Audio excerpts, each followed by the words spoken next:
Hello, everyone, and welcome back to Anime Slushy. It's me, Cube. Phoenix. And we're here talking about Madoka episode 7. Can you face your true feelings?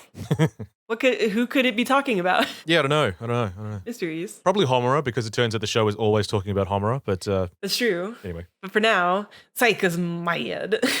Yeah. She's very angry just because Kyubey did her a solid by putting her soul in a very nice little soul gem, and for some reason she's all mad about that. I love how this is just like Kyubey hiding behind his logic again.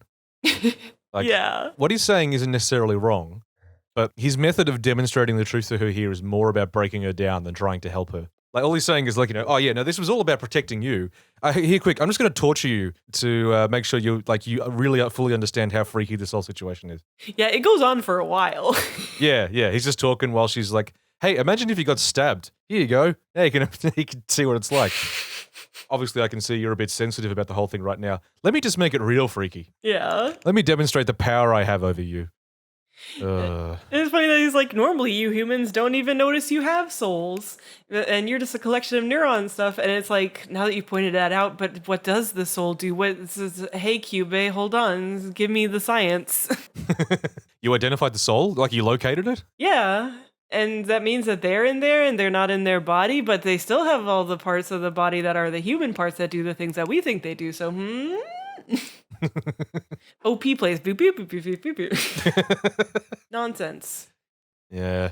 I love how the OP keeps ending on that shot of Mami and Saika and Madoka just sitting on top of the tower having lunch or something. Oh, was that? I forgot because I know they change it at some point.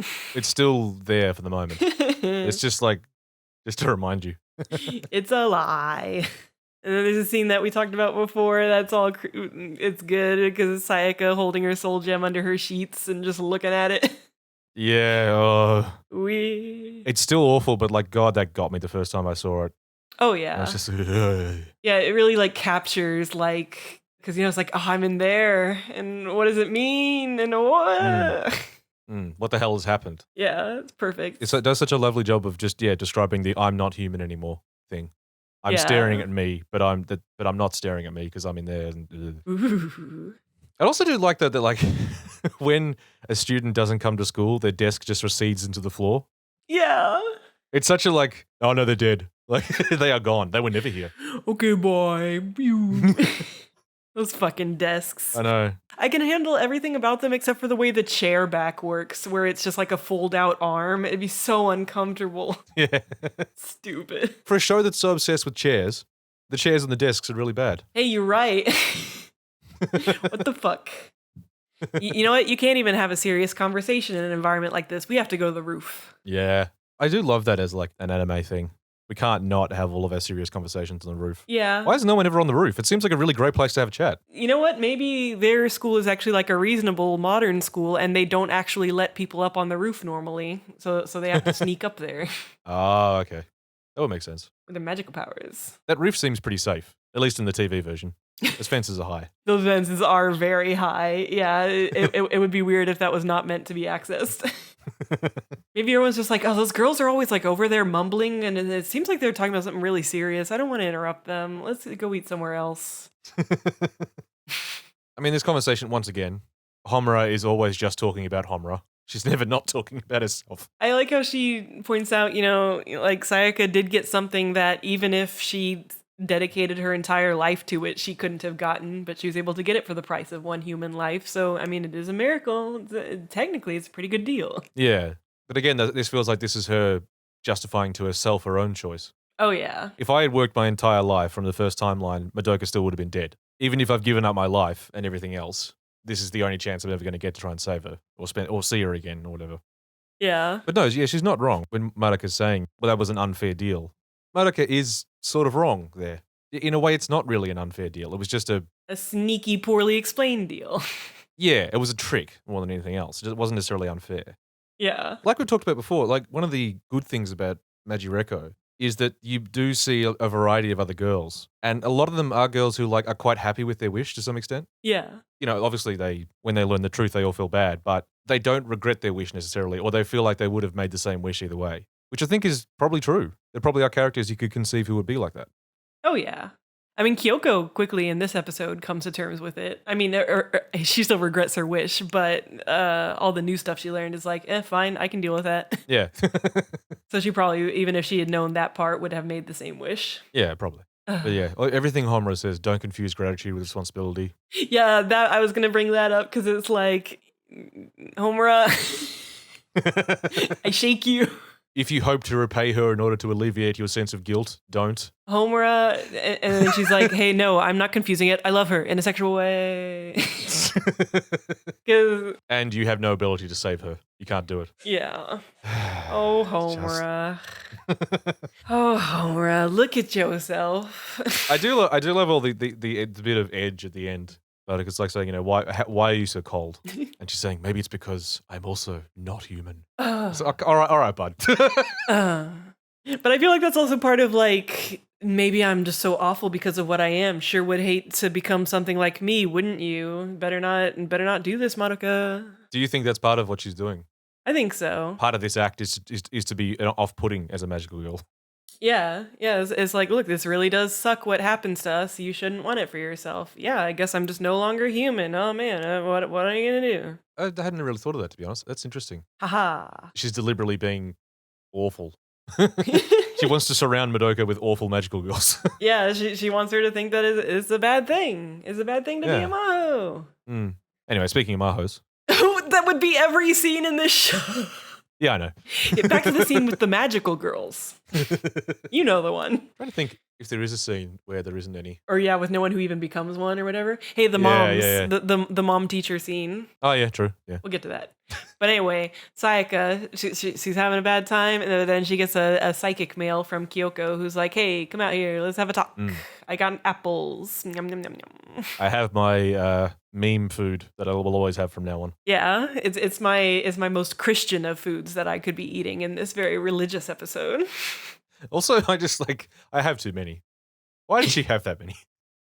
Yeah, she's still That's so many apples. Well, I don't know though. The way that she's chomping into them at the end, I think she could eat all those apples.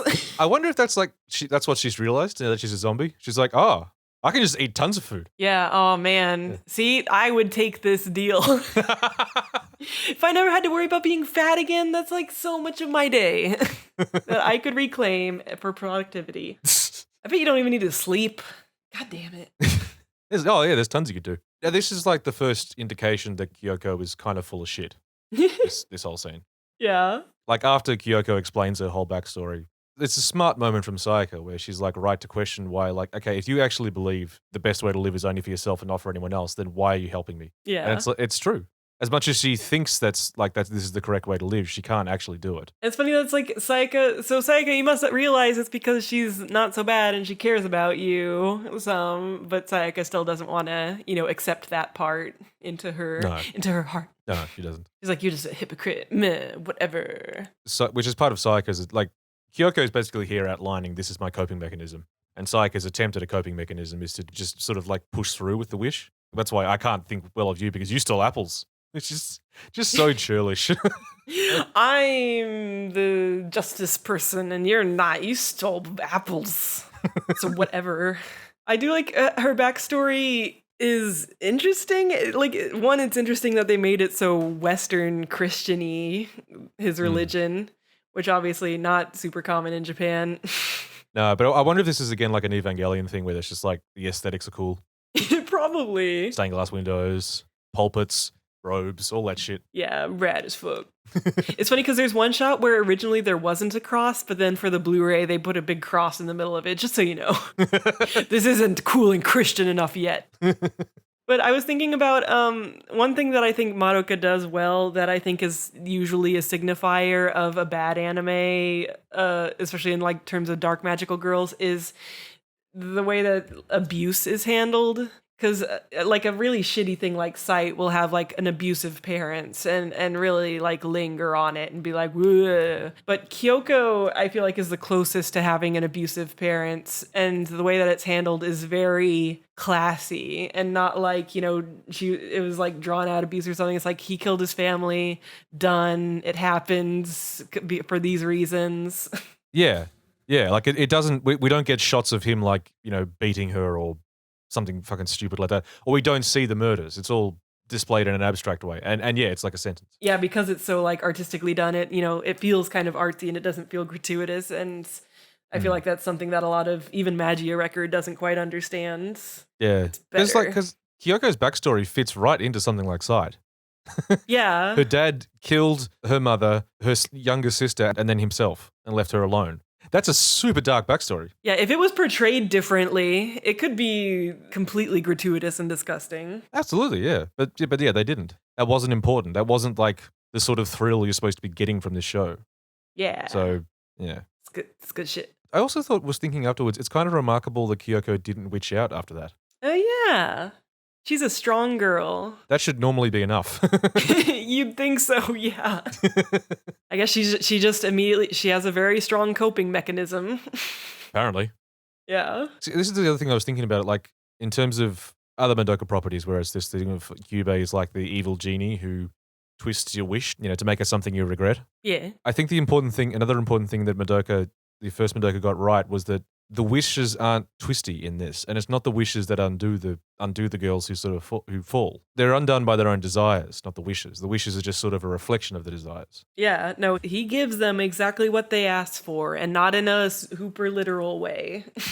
No. He actually gives them what they wanted. And in the end, it's some sort of conflict with their own desires that ends up getting in their way. Like, also what I think is interesting is that in that sense, Kyoko is sort of an inverse of Sayaka. Like, where Sayaka is, she was dishonest about her desires, she wished badly, and then tried to push through. And that pushing through was the lie she was telling herself, and in the end, that lie destroys her. Kyoko, on the other hand, was completely honest about what she wanted when she wished. She wished for someone else, but she really did want her dad to, be better and be happier. And then when it went badly, she was forced to sort of reject that desire, try to do this thing of living life like, I only live for myself. But that was also a lie. Because in the end, she can't do that either. She can't actually live completely for herself. She cares about other people too much. Yeah. Thought it was interesting the way those two reflect each other. Yeah, they've had very opposite coping mechanisms for a similar problem. Yeah, yeah. The things that undo them aren't something that was done to them. Yeah. Like, yeah. Sayaka's undone because in the end, all she really wanted was Kyosuke. And Kyoko's undone because in the end, she can't help herself from helping people. Like, in this scene, I feel like it's hard to fault Sayaka for anything she says or does here. Like, she's not wrong, really. And that's she's why not. I like it. Like, you can absolutely tell where they're both coming from. And Sayaka's like, I'm not going to regret, the choices that I made. I'm going to keep pushing forward because I still believe in that. And it's like, oh, that's good and mature, except it's not going to, oh, geez. The next scene proves that for kind of being a lie. That's true. Right now, she can say that because Kyosuke is still available. Even though she's not ready to do anything about it, nothing is forcing her to make a decision on that. So for the minute, she can say, "Look, I'm gonna get my satisfaction by being a justice warrior." But then as soon as like Kyosuke is going to be lost, it puts it too clearly into relief that like, oh no, that's what I wanted. Yeah. And this is not satisfactory. Sayaka's back. She's with Hitomi and Madoka, and she's like, "Oh, I'm fine now. Haha, I'm cool. It's fine." And then, "Oh, hey, look, there's Kamijo over there. He's on crutches. I'm feeling some mixed feelings. I'm sure that's fine." And then she won't even go say hi to him. This is the other thing I was thinking about. Like, if she hadn't found out about the truth of what she is, this would have worked out for a longer period. You would think, wouldn't you? It's hard to say though, because that night when Kyoko went to talk to her about break that boy's legs, she was already kind of having trouble approaching him. So you kind of wonder if that was going to be a problem regardless, and it's almost like the zombie thing is an excuse for her to not do the thing that she probably already was never going to be able to do. Yeah, I wonder. The way I took it was that there was a momentary thing that she would eventually have gotten over, but she might be right. That yeah, she was never going to have the guts to do it. Yeah, it's hard to say. Yeah, and making the wish as well could have been an attempt to demonstrate her love, but it was dumb because he was never going to know what that was. Yeah, it's a way of showing her the depth of her love for him, but unless you tell him, he's not going to know this happened. Yeah, but it's like maybe like part of her in her like romantic thinking. It's like somehow he'll know. Maybe because he said, "If miracles and magic only exist, then I will do this," and then I did it. Anyway, so Hitomi's like, "Hey, bitch."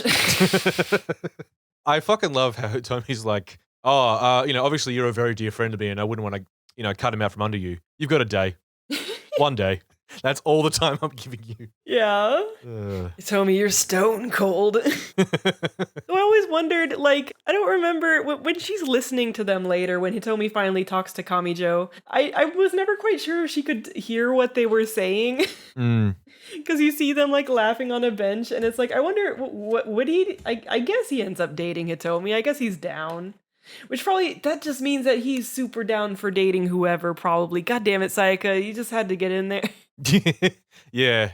The only real resentment I could ever feel for that character would be that, hey, why don't you feel something for Sayaka? Look, that's fair enough if he doesn't feel romantic feelings for her, but the thing that I would be pissed at is, like, how do you not realize? Yeah, okay, that's sure. Sorry, yeah, no, it's not that he should feel something for her, but he should have realized that she felt something for him. Yeah, and yeah, people are dumb and shit, but the fact that, like, he can get out of hospital, he hasn't seen Sayaka. He hasn't gone to say hello to the person who was visiting him every day. Yeah. And then someone else says, "Hey, you want a date?" And he's like, "Oh, cool. I'm a boy." I'm Yeah, he's definitely at least a bit dense. You ding dong. Yeah. But yeah, you got an ultimatum. Oh, you got to put up or shut up, Sayaka. Whoa. It's also just that the line, are you willing to be honest with yourself about your feelings? Once again, the conversations are always about a different conversation. They're always actually talking about something else without realizing it. Yeah. Which is cool. I like that. I like that as a touch. It's like themes or something, man. It's like art. Hitomi really is like this is what breaks her. Makes her cry. But yeah, they have that nice moment between Madoka and Sayaka because she goes to meet her outside the apartment, and Sayaka's like, for a moment, I was wondering what would have happened if I hadn't saved Hitomi. I'm the worst. But it's like, everyone has dark thoughts like that sometimes, you dumb little baby. Yeah. It's a pet. And again, it's like it's another one of these things that it just taps into her insecurity about the idea of being an ally of justice if she feels like she's not actually a pure being of justice. Yeah. Even though she's having entirely human thoughts. Like, in the way, that's almost an argument for, like, no, obviously you're still human. You think things like this. Yeah, you think it, and then you think it's horrible, and then you feel guilty because, yeah, you're a good person. Yeah, you're still a human.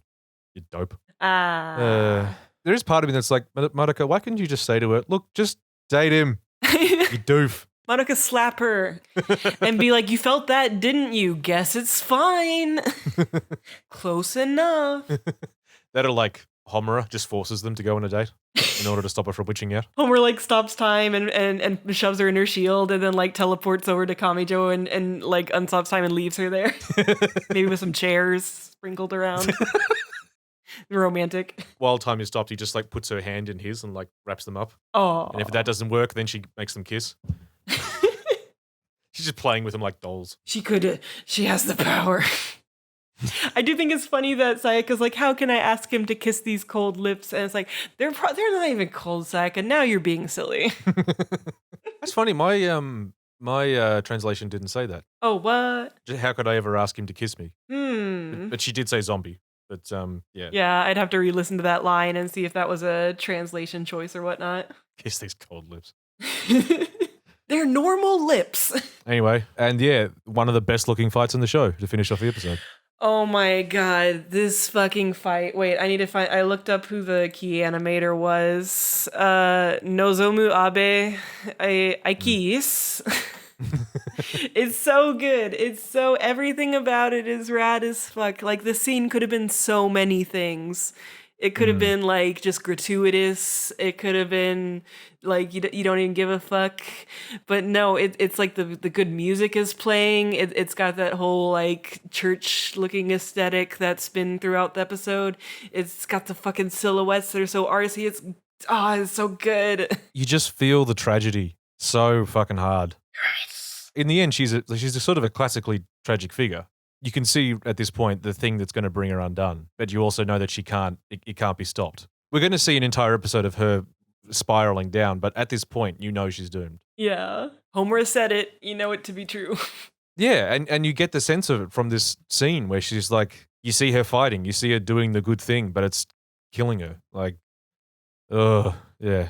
It's so fucking good. Yeah, and I did forget in my assessment of Kyoko and Sayaka's relationship that she does save her here, or tries to.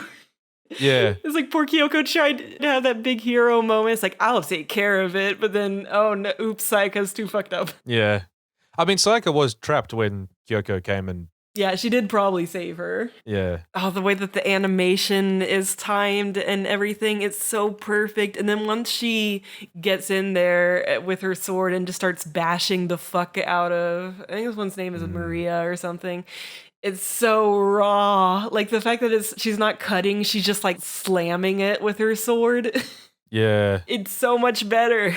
Everything we saw up in that scene up to that moment was sort of like poetic and like dance, and there was a beauty to it. And then this last thing is just, no, it's like one of those scenes where you see the difference between like really sort of heavily choreographed like martial arts fighting in a film, and then you see a bit from like, say, Drive, where it's just Ryan Gosling stomping a man's head in. Yeah. This is the ideal version of a fight, and this is what a fight is. Yeah. Just beating this thing to death with your zombie body that you can't feel pain through anymore. It's so good, rah. Yeah. And then she's like, she has a line where it's like, it's true, I don't have to feel pain at all. And it's like, get it? It's both a physical and an emotional thing. Do you get it? Yeah, but she's also wrong. Yeah. Yeah, she's coping with the physical pain. She's not coping with the mental pain. That's good. That's good shit. Fuck, it's so painful. Yeah. The story is just so fucking sad. Yeah, I think this might be like one of my single favorite scenes in the whole show. There's just like so much going on that like it's the epitome of what this show does right to me. Yeah. It's super well animated, super good like color and art direction, super good music, and everything going on emotionally is so complex and so gripping, and it's just like mwah, mwah, mwah, mwah.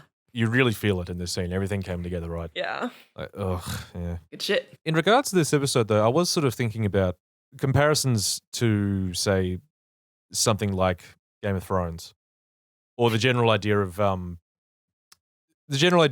being grimdark. Where it's the idea of like, oh, what if it was, if an ally of justice was real, if the romantic hero was real, they just fail in the real world because the real world is gritty and dark. And like that's a criticism you see of Madoka sometimes. Yeah. And I was thinking about that, and like I think the argument against that is Madoka herself. Yeah. Like I was saying before, they're not undone by their wishes or the circumstances of the mechanics of the world. They're undone because they have a character flaw, and in the end, that's what gets them killed. Yeah. Madoka is the idealized, like we said before. Madoka is, as much as we like her, she's probably the thinnest character. Yeah. Because she really is just the idealized magical girl who wants to do the right thing and believes in justice and is pure and all that shit. It's just that in the end, when she wishes, she makes a selfless wish, but it's also truly what she wants. Yeah. She wishes thoughtfully and she wishes correctly. And she'll never regret it. Yeah. Ever. Pew, pew, pew, pew, pew, pew, pew, pew, pew. It's good shit. God, it's funny because I don't think I brought it up in here, but like reading all the different interviews with Gen Urobuchi and the other people, you realize they never talk about like, oh, we wanted to make a deconstruction of magical girls or whatever. It was just like, we wanted to make a magical girl show. This is the kind of magical girl show I make. I don't know. I watched Heartcatch Precure after this, and then I was like, I guess I'm kind of fucked up or something. And so it's so funny because it's like, oh, what is this trying to say about magical girls? But in the end, it's just kind of like, that's just the kind of story that he thought to tell. Yeah. Because he likes dark stories. It's just a reflection of him and the way he thinks, and yeah. And like we said before, in the end, the story's still bittersweet, and it has a message of hope at the end. Like it's not just all grr, grr, grr. It's just the work is just a reflection of the artist. Yeah. That's always something to bear in mind with things like deconstructions and stuff, is that you can accidentally deconstruct things. Oh yeah, because like I feel like SD has a lot in common with that, in that I think a lot of writers, like me and Urobuchi, like we're like totally the same. Like you just kind of happen to have that mindset where, you're the kind of annoying person who's always asking the wrong questions about stories. Just because that's where your mind goes. And so you like kind of naturally end up making deconstruction kind of stuff. Yeah, what sort of people would spend over 100 hours discussing and asking in great detail the questions about TV shows that probably don't warrant it? Yeah, exactly, though. Yeah, you're just that kind of person. You don't try to make a deconstruction. You're just like, well, what kind of person would be manipulating girls into doing this? Well, I think that'd be a bad person. And then, oops, I done made a deconstruction. Yeah. Anyway, that's episode 7. Hey, that's episode 7. Oh wait, no, wait. One last thing. So like Kyoko's watching them fight in there, Mm. and then Homura teleports in, and she's like, "So, what are you gonna do? You're gonna fucking?" Bleh? And god damn it, I love Kyoko and Homura hanging out. I wish that they could hang out all the time. I love how, again, this is the thing with Kyoko just sort of being unfazed by things in general. Homura is saying to Kyoko, it isn't like you to be caring for someone else. And Kyoko doesn't even go, why the hell would you know that? And she's also not like, "Holy shit, you just teleported behind me. Hi, hello." Yeah. I love their relationship. I love that Kyoko's just like, I'm the outsider, and I do what I want. And Homura's just like always teleporting behind and be like, "Hey, what's up? What are we doing?" And she doesn't care. Like, Yeah, it's great. It's a good dynamic. it is. It's fun. One other thing I've just remembered about that scene in the labyrinth. This is really one of those ones where it's like, Madoka, what are you doing in there? Madoka, get out of there. Don't go in there. That's a bad No, idea. she's moral support. She gotta be there. It's so dangerous. It really is. It's like maybe you could wait right outside, Madoka. Yeah. Anyway. Well. All right, well, we'll see you guys for episode 8, and I hope you're having a good week, or at least hanging in there. Yeah, that's yeah. Please hang in there. All right, boy. All right, bye, everybody.